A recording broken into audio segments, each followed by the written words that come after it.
मी एक सांगतो, मी बरं का ओ लाड, मी अधिवेशनात पोलिसांचं कौतुक केलं, प्रशासन केलं, पण मला वाफाडे पण काढता येतात.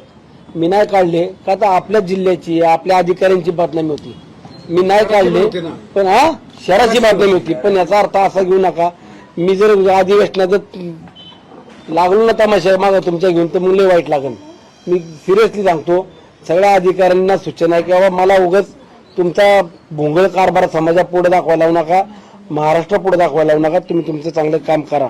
या चेनीवाले, त्या दारूवाले, त्या पावडरीवाले काय प्रकार या पोलिसांना माहित नाही, आम्हाला माहिती आहे मटके कुठे चालतात, आम्हाला माहिती आहे त्या पावडरी विकल्या जातात. आता या मी सांगू, आम्ही सांगायचं मी सांगतो, तुम्हाला सापडत नसेल मी सापडून देतो. तुम्ही सांगा मला दारू नाही, तुम्हाला एक तास दारूची कॅन्ड तुमच्या टेबलवर टाकतो, गांजा बी देतो. बस नाही मला बोलायचं, पण याचा अर्थ असं नाहीये की मी आम्हाला काहीच माहित नाही.